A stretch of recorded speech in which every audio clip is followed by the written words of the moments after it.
Annyeong, it's Mikey here, and I just wanted to say thank you guys so much for helping me and supporting me with this channel, and I can just see how much I've grown so far, and the channel is going, and I just really want to say, with this video, thank you guys.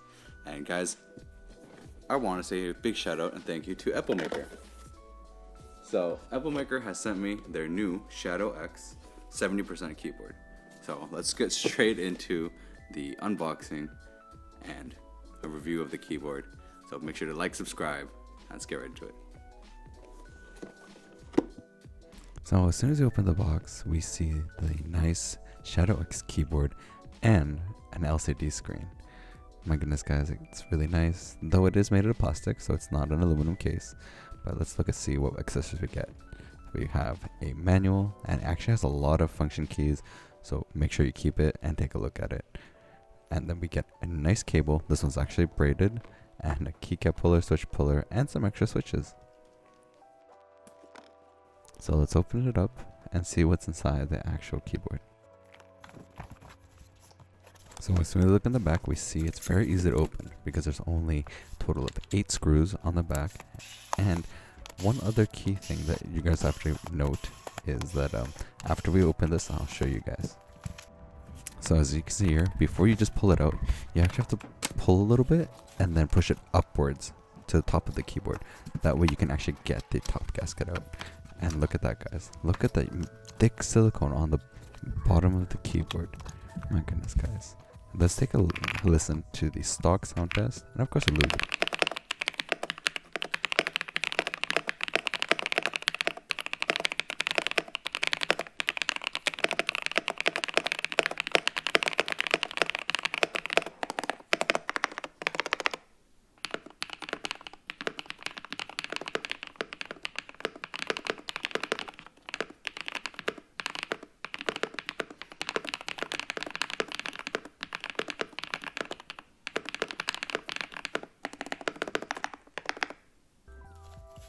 So this keyboard guys is the Epomaker Shadow X, and my goodness is it really cool in terms of the features that it gives. Especially even if it's not a full aluminum keyboard, it has a really great sound, and it has the special knob on the top right that you guys can see. That knob guys allows you to switch different modes, you know, from wired, wireless, USB dongle, and 3 different Bluetooth. That guys is really good. And as you guys see in the back of the keyboard, you have the different angles of stands that you can use. So depending on what you feel like is most comfortable for you, it has the options of 2 different levels.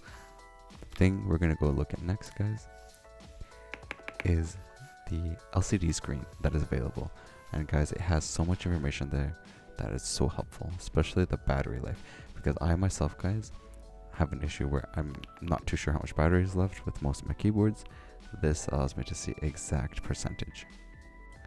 So guys, now that we've looked through some of the features of this keyboard, I want to show you guys what modifications you can do and some specific things that you should look out for when you're modding this keyboard.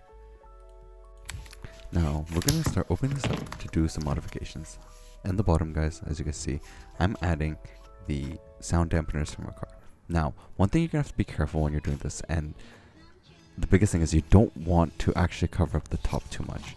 So when you're putting any foam on the bottom, make sure the top part of the keyboard, especially between like the number row all the way to like ASD, you don't actually want to put too much in there, because if there is too much pressure on the PCB, I noticed, is going to bring like this weird button actioning that isn't good for the keyboard, and you won't actually be able to use it at all. It actually does this very weird thing.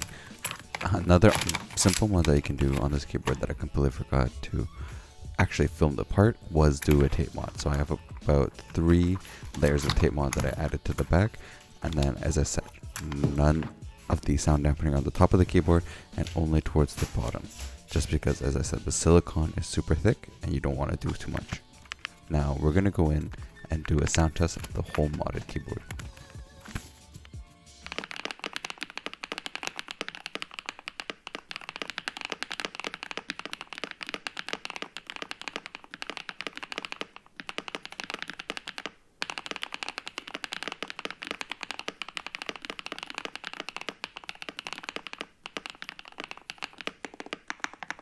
let me know down below in the comments, what do you guys think about this keyboard, the Epomaker Shadow X. Now, I think that this is something super lightweight and very easy to use for work purposes, specifically if you're trying to carry a keyboard for work. Now, the fact that you can actually make very simple changes to which mode you're on is very, very helpful. And the information you get on the screen as well, I find is incredibly helpful too. Especially because sometimes I find I don't know when my keyboard is running low on battery, and if it doesn't have some kind of indicator, this is very helpful. Now, it is plastic though, it's not your regular aluminum case that you might be looking for, and it is $90 USD. Now, I have seen it go on sale for about 55 USD or lower, so when you do see a deal, I would suggest that you pick this one up. It's actually really nice to use. So thank you again to Epomaker, and thank you guys so much for liking the videos and subscribing, and let's see if I can get myself to over 1,000 subscribers and more. So check out the other videos I have in these squares, and I'll catch you guys next time.